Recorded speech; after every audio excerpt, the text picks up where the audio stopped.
안디옥이라는 도시는 초대교회 당시 세계에서 가장 큰 3대 도시 중에 하나입니다. 여러분 잘 아시겠지만 첫째는 로마라고 하는 도시겠죠. 둘째는 이집트의 알렉산드리아라고 하는 도시가 세계에서 두 번째로 큰 도시이고, 그리고 오늘 우리가 말씀 나눌 이 시리아 안디옥, 시리아 안디옥이 세 번째로 큰 도시예요. 그곳에 교회가 세워졌는데 스데반의 순교로 인해서 예루살렘의 핍박이 거세게 불 때 핍박을 피해서 나온 성도들이 이 안디옥이라고 하는 도시에 정착하면서 교회가 세워졌다라는 것이죠. 그러니까 엄밀히 말하면 예루살렘 교회의 성도들이 나와 세운 교회라고 해도 과언이 아니라는 것입니다. 그러면 당연히 예루살렘 교회보다는 규모가 작겠죠.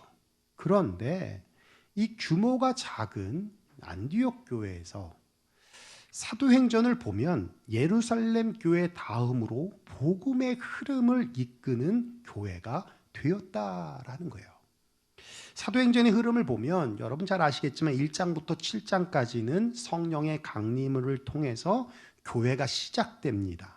그런데 사도 베드로의 사역을 중심으로 해서 교회가 확장되어 가는 것을 보여주고 있고요. 8장에서부터 12장까지는 예루살렘 교회가 유대교의 대대적인 핍박으로 인해서 유대와 사마리아에게 복음을 전하게 되어지는 내용이 나옵니다. 그리고 우리가 본 오늘 13장부터는 이 안디옥 교회를 중심으로 해서 복음이 아시아와 유럽 그리고 로마까지 갔다는 것은 땅끝까지 갔다는 의미예요. 그러니까 로마에까지 전파되는 모습이 나오면서 세계 선교의 시작점이 되어지더라는 것입니다. 도대체 이 안디옥 교회가 어떤 교회이길래 이렇게 멋지게 한 시대를 하나님께 쓰임받게 되었을까? 오늘 본문의 말씀을 통해서 우리가 함께 나누면서 우리 유영교회도 안디옥 교회와 같은 교회가 되길 원하고 또 안디옥 교회와 같이 멋지게 선교하는 교회가 되기를 원합니다.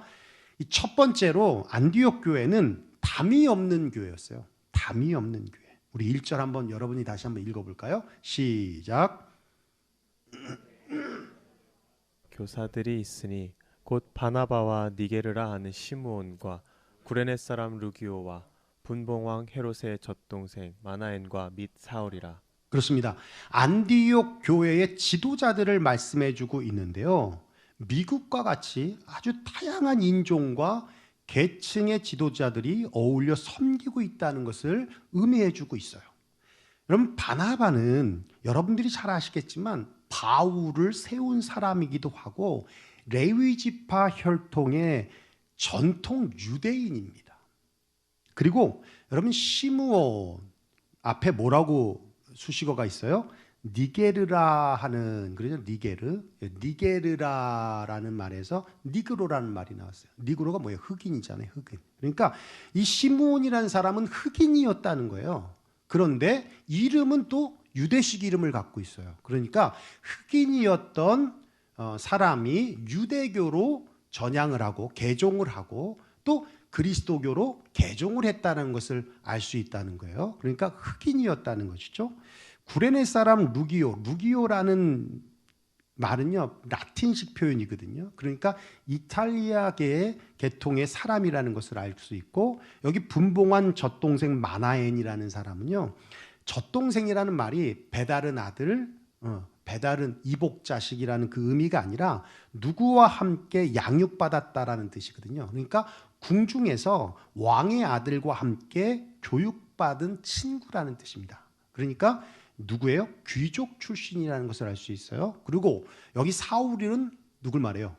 바울을 말하죠. 그죠? 사울이었던 바울을 말하는 거예요. 근데 이 바울 여러분 잘 아시잖아요. 그죠? 아주 골수파 바리새인 중에 바리새인이죠. 그죠? 그리고 전통 유대인이고 그리고 교회를 핍박했던 사람이었잖아요. 이런 사람들이 안디옥 교회의 지도자로 있으면서 잘 어울리며 섬길 만큼 안디옥 교회는 담이 없었던 교회였다라는 것을 말씀해 주고 있어요. 지난 9월 11일이 9.11 테러가 일어난 지 20주년이 되는 날이었습니다.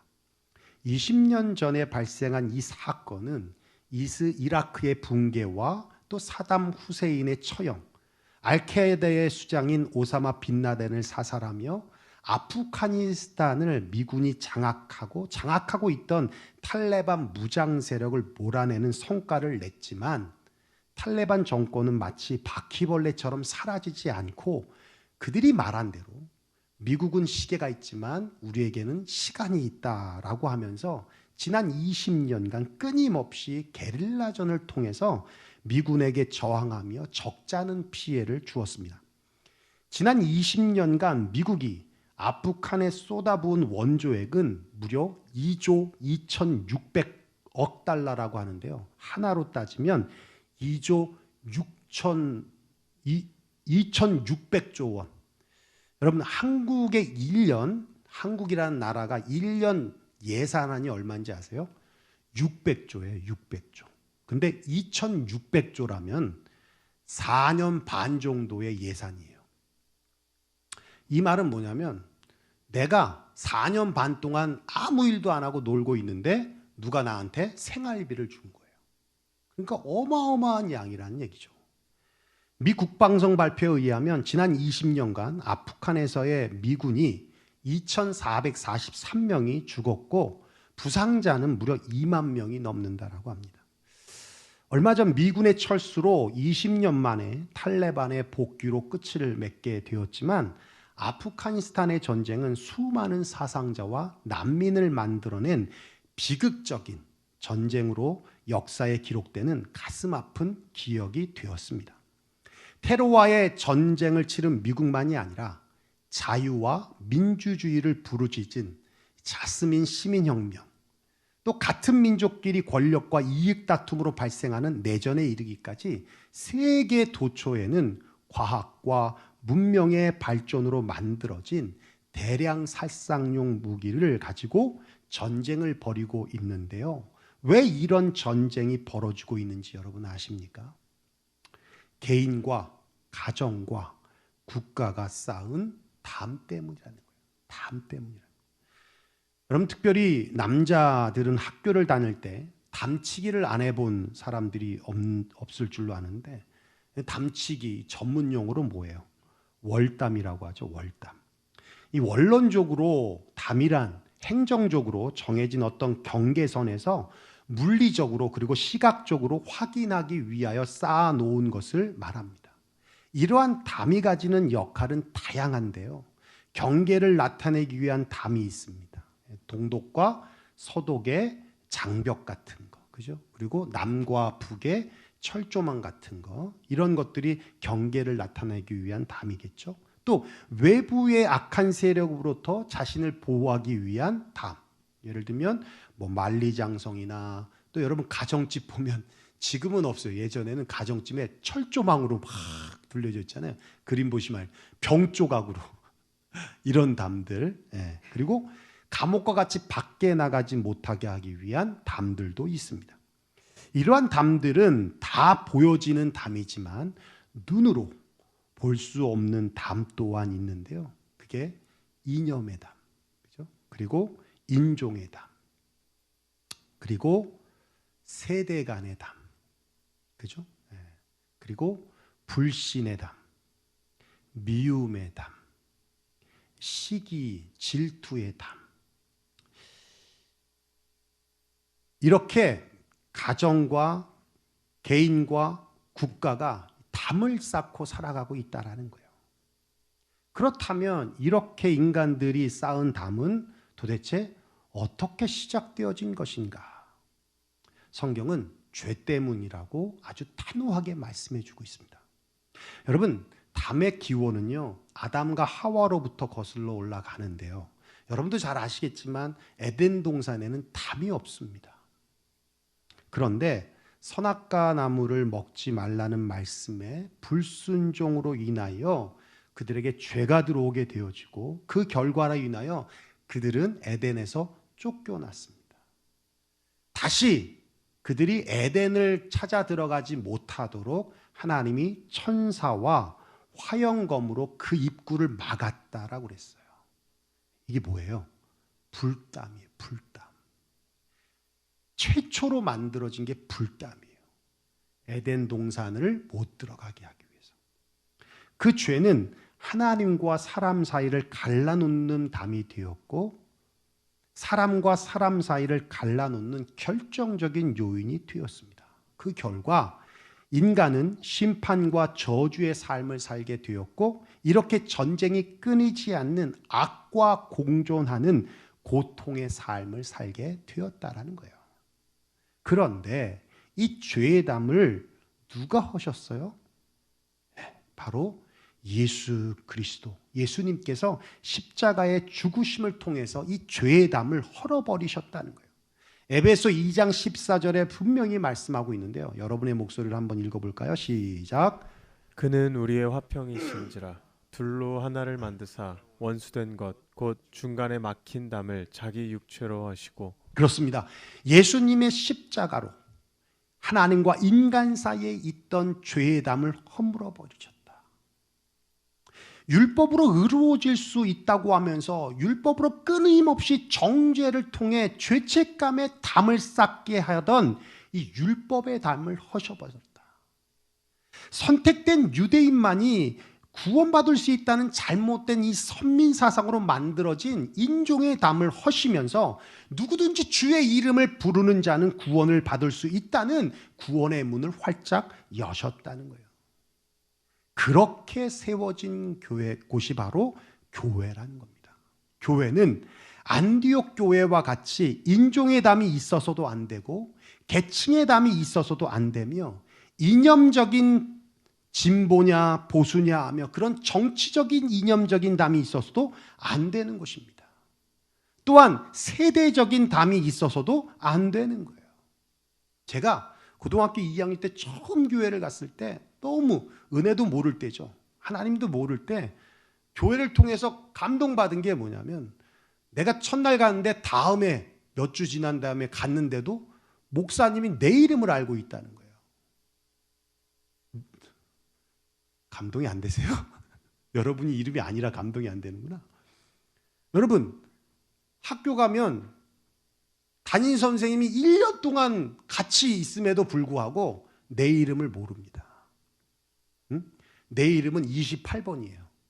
그리고 셋째 줄 거기 왼쪽 너, 이게 내 이름이었어요. 담임 선생님이 누구의 이름을 아냐면 공부 잘하는 사람. 예? 그냥 공부 그럭저럭 하는 사람 이름 몰라요. 공부 잘하는 사람 첫 번째로 알고요. 부모님이 와서 촌지 주는 학생의 이름을 알죠. 그리고 맨날 사고 치는 애, 맨날 싸움질하고 사고 치는 애, 이렇게 세 부류의 아이들만 이름을 알고요. 나머지는 이름을 모릅니다. 그러니까 28번 셋째 줄 너 왼쪽 너 그래 너 이거예요. 근데 교회를 갔더니 목사님이 내 이름을 불러줘요. 나도 모르는 권사님이, 장로님이 네가 병근이니? 이렇게 말씀을 하시는 거예요. 집사님들이 너 누구 친구 누구라며? 이러면서 그 이름을 불러주는데 와, 너무 감사. 동네에서도 친구 몇몇 말고, 친구 몇몇 어머니들 말고는 다 제 이름을 모르잖아요. 저는 초등학교 6학년 때 해태 타이거스 거기 회원가입을 했거든요. 원래 MBC 청년 회원가입하려고 미도파에 갔다가 줄이 너무 많이 서가지고 끊겼어요. 그래가지고 옆에서 썰렁하게 있던 해태 타이거즈 거기 회원가입했는데 그때 5,000원이에요. 5,000원. 그래서 해태 타이거즈 가입을 했는데, 해태 타이거즈는 그 당시에 빨간 잠바를 입었거든요. 빨간 잠바. 그걸 줘요. 회원가입하면 혜태니까 껌도 주고 종합 선물 세트도 주고 잠바도 주고 기념 공도 주고 이래 많이 줬어요. 그런데 빨간 잠바를, 그래서 그 빨간 잠바를 맨날 입고 다니니까 동네에서 야 빨간 잠바 너 일로 와봐. 빨간 잠바가 내 이름이었어요. 그런데 교회를 갔더니 내 이름을. 여러분, 진짜 세대 간의 갈등이 없는, 세대 간의 담이 없는 것이 교회여야 되는 거예요. 여러분, 지금 우리 아이들 한 12명 정도 있는데 이름 다 아시죠? 야야 너 너 김 집사 아들 너 일로 와봐. 이러지 마셔야 되는 거예요. 이름을 다 알아요. 이름을 불러주는 것이 누구에게는 감동이 될 수 있는 거예요. 교회는 담을 쌓는 곳이 아닙니다. 교인은 담 쌓는 사람이 아닙니다. 세상에 대해서도 마찬가지입니다. 복음은 세상과 담 쌓는 것이 아니라 세상 속으로 들어가서 변화시키는 거예요. 세상이 쌓아놓은 담을 침투해서 그래서 그 담을 헐어버리게 만드는 게 복음인 겁니다. 예수님이 허물었듯이 허물어야 하는 거예요. 하나님과 우리와의 관계에 쌓인 죄책감의 담, 불신의 담, 무관심의 담을 다 허물어 버려야 합니다.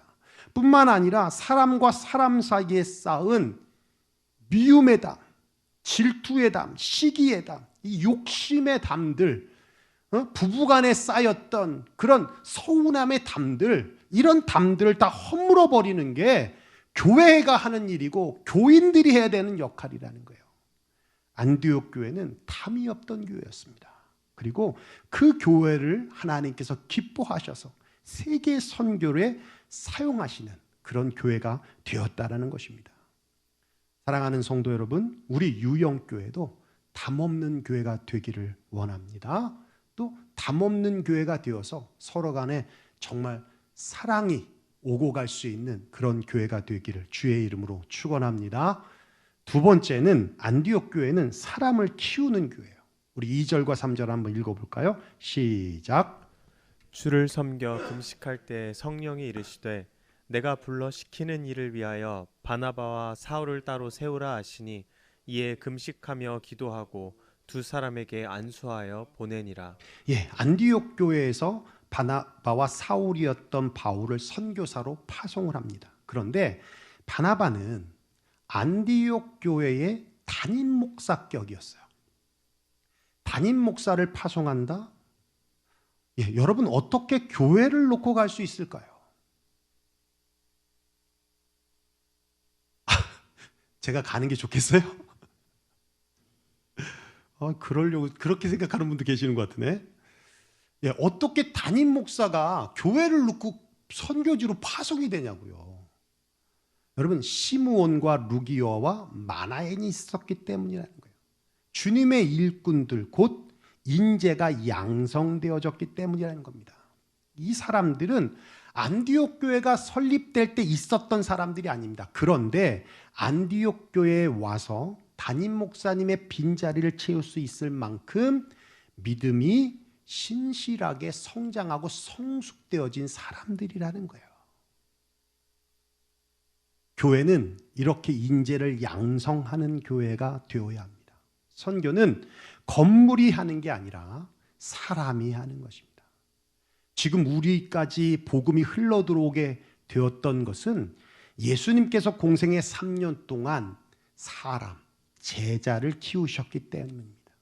성경을 보시면 아시겠지만 성경은 사건 중심이 아니라 인물 중심으로 기록되어 있어요. 시대별로 시기별로 하나님은 사람을 세우셔서 그때와 그 시기를 이끄셨습니다. 지금 교회는 사람이 필요합니다. 거룩한 모습의 사람이 아니라 경건의 모양은 있으나 경건의 능력을 잃어버린 사람이 아니라 하나님이 쓰시는 하나님의 사람이 필요하다라는 거예요. 뉴 오프 커뮤니티 처치의 데일 갤러웨이 목사님의 글의 가운데 이런 간증의 글이 있어요. 여러분 한번 잘 들어보세요. 그 교회에 출석하고 있었던 5학년 담당 여교사였던 톰슨이라는 선생님과 그 반의 테디라는 아이에 대한 이야기였습니다. 이 테디라는 아이는 왕따 당하는 아이였어요. 멍한 얼굴에 가까이 가면 심한 냄새까지 났다고 합니다. 그러다 보니까 아무도 그 아이 옆으로 가려고 하지 않더라는 거예요. 시험을 보면 채점할 것도 없이 항상 죄다 틀리는 아이였습니다. 어느 날 톰슨 선생님이 이런 테디를 보다가 이상한 생각이 들어서 테디의 생활기록부를 찾아보았습니다. 1학년 당시의 기록은 이랬다고 해요. 착한 아이입니다. 미래가 보입니다. 그러나 가정환경이 불우한 편입니다. 2학년 때 보니까 조용한 아이입니다. 조금 폐쇄적입니다. 어머니가 불치의 병을 앓고 계십니다. 3학년 때 학업 성취도가 떨어집니다. 금년에 어머니가 돌아가셨습니다. 아버지는 아이에 대하여 무관심합니다. 4학년 때 미래가 없습니다. 아버지는 가출했고 현재 이모님이 양육하고 있습니다. 학대당하고 있는 것 같습니다. 여기까지 읽은 톰슨 선생님의 눈에서 눈물이 흘러내리기 시작했대요. 마치 한 생명이 자신을 비롯한 교육자들의 무관심과 방치로 파괴되어 가는 과정을 보는 듯해서 너무 가슴이 아팠다는 겁니다. 미래가 보였던 아이가 미래가 없는 아이가 되었어요. 가정에서도 돌봄을 받지 못하고 학교에서조차도 그냥 평가는 내렸지 돌봄을 받지 못하고 있더라는 겁니다. 그때부터 톰슨 선생님이 방과 후에 그 아이를 앉혀놓고 공부를 시켰어요. 한 해를 마무리하는 성탄절이 되었습니다. 아이들이 선생님께 선물을 준비하였고 선생님은 아이들의 선물을 일일이 풀어보면서 리액션을 해줬습니다. 그러다가 테디가 자기 차례가 되어 테디의 선물을 선생님께 드렸습니다. 그 안에는 가짜 다이아몬드 목걸이와 손때가 묻을 대로 묻다가 쓰다만 싸구려 향수가 들어져 있었어요.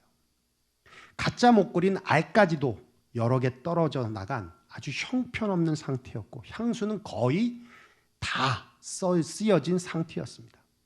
아이들은 테디의 선물을 보고 박장대소했습니다. 그리고 멍청한 테디가 형편없는 선물을 준비했다라고 조롱을 했습니다. 그때 톰슨 선생님이 많은 아이들이 보는 앞에서 그 목걸이를 직접 목에 걸면서 이렇게 말합니다. 얘들아, 이쁘지 않니? 나는 이런 목걸이가 제일 좋더라. 그러더니 향수를 뿌리면서 다시 말합니다. 나는 이 향수가 가장 좋아. 테디, 고마워. 최고의 성탄 선물을 줘서 고마워. 그러자 아이들의 그 얼굴에 어느새 비웃음이 사라졌습니다. 테디는 톰슨 선생님의 품에 안겨서 이렇게 말합니다. 선생님, 고맙습니다. 그 목걸이는 생전에 엄마가 하시던 목걸이에요. 향수도 엄마가 뿌리던 향수예요. 그 향수를 뿌려주셔서 감사합니다. 그리고는 선생님한테 안겼습니다. 그리고는 선생님께 말씀합니다. 선생님, 엄마 냄새가 나서 너무 좋아요. 엄마 냄새가 나서 너무 좋아요. 그리고는 그 일을 잊었습니다. 7년이 지난 뒤에 톰슨 선생님 앞으로 한 통의 편지가 배달되었습니다. 고등학교를 졸업하는 테디에게서 온 편지였습니다. 사랑하는 톰슨 선생님, 고등학교 졸업 소식을 선생님께 가장 먼저 알리고 싶었어요. 저 반에서 2등으로 졸업했습니다. 4년 뒤에 또 한 통의 편지가 도착했습니다. 사랑하는 톰슨 선생님, 제가 수석으로 대학을 졸업했습니다. 다시 6년 뒤에 또 편지가 왔습니다. 사랑하는 톰슨 선생님, 제가 의대를 졸업하고 의사가 되었습니다. 멋있죠? 그리고 이제 결혼합니다. 제 어머니가 일찍 돌아가신 거 아시죠? 결혼식 때 선생님께서 제 어머니의 자리에 앉아주세요. 선생님은 저에게 어머니이십니다. 톰슨 선생님의 관심과 사랑이 테디를 한 사회의 구성원으로 멋지게 키워내었다는 거예요. 여러분, 아무리 이쁜 꽃도 물 주지 않으면 시드는 겁니다. 아무리 멋진 정원도 관리하지 않고 관심 주지 않으면 정글이 되어지는 거예요. 저는 개인적으로 기도하기를 우리 교회를 통해서 하나님께서 쓰시는 성경의 모든 인물들 가운데 다들 중요하겠지만 엘리야와 같은, 다윗과 같은, 바울과 같은 사람이 키워지고 세워지기를 간구할 뿐입니다. 여러분, 엘리야라는 인물을 통해서 성경이 우리에게 무엇을 말씀해 주고 있습니까? 기도하지 않는 한 민족보다 기도하는 한 사람이 강하다는 것. 세상을 향하여 기도하는 사람, 기도의 능력을 아는 사람, 기도로 세상을 이끌어가는 사람, 엘리야와 같은 사람이 우리 교회를 통하여 세워지기를 원합니다. 다윗이라는 인물을 통해서 성경이 우리에게 어떤 교훈을 주고 있습니까? 문제만 바라보는 무장한 군대보다 하나님 바라보고 하나님이 주시는 가능성을 바라본 비무장한 민간인을 하나님께서 쓰신다는 거. 하나님을 바라보며 하나님의 가능성을 바라보면 다윗과 같은 평범한 사람도 비범한 사람이 될 수 있다는 것을 성경이 말씀해 주고 있는 겁니다. 바울이라는 사람을 통해서 우리에게 무엇을 말씀해 주고 있습니까? 열정 없는 다수보다 열정적인 한 사람을 통해서 하나님의 역사를 쓰신다는 걸 보여주고 있지 않습니까? 그리스도의 심장을 가진 바울에게는 사람의 피가 아닌 그리스도의 피가 흘렀어요. 이런 사람을 통해 하나님은 하나님의 역사를 쓰고 계신다는 겁니다. 우리 교회도 바울과 같이 변화될 세상을 위하여 열정적인 성도들이 나타나기를 기도합니다. 엘리야도 다윗도 바울도 타고난 사람들이 아닙니다. 만들어진 사람들입니다. 그러기에 우리가 꿈꿀 수 있는 거예요. 그렇다면 무엇이 그들을 그렇게 만들었을까요? 하나님의 의뢰입니다. 사랑이고 관심이고 돌봄이고 격려입니다. 여러분, 우리 자녀들을 보면서 또 우리 청년들을 보면서 쟤는 안 돼, 이런 말씀하지 마십시오. 격려해 주십시오. 관심 가져 주십시오. 사랑해 주시기를 주의 이름으로 축원합니다. 우리의 관심, 우리의 격려, 우리의 돌봄이 엘리야와 같은 사람, 다윗과 같은 사람, 그리고 바울과 같은 사람을 만들어낼 수 있는 거예요. 테디가 톰슨 선생님의 사랑으로 그렇게 자라났듯이 우리 유영교회가 여러분의 사랑과 관심을 통해 지금 아주 어린 아이들이지만 그 아이들이 잘 자라나서 정말 하나님 앞에 귀하게 쓰임받는, 그래서 우리 유영교회 다음을 이어갈 수 있는 아이들로 자라날 수 있기를 주님의 이름으로 축원합니다. 마지막 세 번째, 안디옥 교회는요, 성령이 이끄시는 교회였어요. 2절에 보면 이렇게 말씀하시죠. 주를 섬겨 금식할 때에 성령이 이르시되 내가 불러 시키는 일을 위하여 바나바와 사울을 따로 세우라 하시니. 바나바와 사울이었던 바울을 누가 파송하라고 명령하십니까? 성령님, 성령이 이르시되, 성령이 이르시되. 안디옥 교회는 성령이 이끄시는 대로 순종하는 교회였습니다. 성령의 다스림이 있을 만큼 성령 충만한 교회였다라는 거예요. 우리 유영교회가 교회 이름답게 성령의 충만한 교회 되기를 주의 이름으로 축원합니다. 우리 유영교회, 주님의 성령이 머무는 교회 아닙니까? 그와 같이 성령의 충만함을 통해서 사랑이 넘쳐 영혼을 사랑하고 하나님이 만드신 세계를 사랑하는 교회 되기를 원합니다.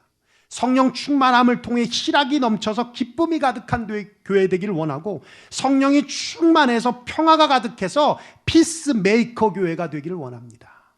성령 충만함을 통해서 오래 참음의 열매로 혈기와 분노를 잘 다스리고 인내함을 통해 하나님의 뜻을 이루어드리는 교회, 성령 충만함을 통해 자비로운 교회가 되기를 원하고, 성령 충만함을 통해서 양선이 가득해 어두운 세상 가운데 선한 영향력으로 빛을 비추어내는 교회 되기를 원합니다. 성령의 충만함을 통해서 모세와 같이 온유함이 가득한 교회 되기를 원하고, 성령 충만함을 통해서 빌라델피아 교회 같이 끝까지 충성하는 교회, 성령 충만함을 통해서 늙어갈수록 더 가지려는 욕심이 아니라 절제를 알 줄 아는, 절제할 줄 아는 그런 교회가 우리 유영교회가 되기를 원합니다. 그래서 세상에서 존경받는 교회, 그런 교회가 된다면 정말 하나님께서, 우리 교회 작지만 하나님께서 우리 교회를 통해 세계 선교회 전초 기주로도 쓸 수 있는 그런 놀라운 역사가 우리 안에 일어나게 될 줄로 믿습니다. 말씀을 맺겠습니다. 안디옥 교회는 작지만 하나님께서 쓰시는 강한 교회였습니다. 안디옥 교회는 담이 없는 교회였고, 안디옥 교회는 사람을 키우는 교회였고, 안디옥 교회는 성령의 다스림과 또한 성령의 이끄심에 순종하는 성령 충만한 교회였습니다. 우리 유영교회도 안디옥 교회와 같이 그렇게 하나님 앞에 멋지게 쓰임받는 교회 되기를 주의 이름으로 축원합니다. 기도하겠습니다. 오늘 말씀 들은 대로 우리 함께 기도했으면 좋겠습니다. 교회는 건물이 아닙니다. 교회는 여러분 한 사람 한 사람입니다. 너희 안에 성령이 계신 줄을 알지 못하느냐라고 말씀하시는 것처럼 우리 안에 성령이 계시기에, 하나님이 계시기에 우리가 성전입니다. 그 말은 우리 한 사람 한 사람이 안디옥 교회가 되어야 하는 것이죠. 담이 없는 교회, 사람을 키우고 길러내는 교회, 성령의 다스림과 이끄심에 순종하는 충만한 교회. 우리 개개인이 그러한 상태가 되어진다면 우리 한 사람 한 사람을 통하여 하나님은 땅끝까지 이르러 복음 전하기를 주저하지 않을 것입니다. 우리 시간 오늘 말씀 들은 대로 함께 우리 같이 기도하며 나아갔으면 좋겠습니다. 기도하도록 하겠습니다. 고마우신 우리 아버지 하나님, 감사와 영광을 하나님 앞에 올려드립니다.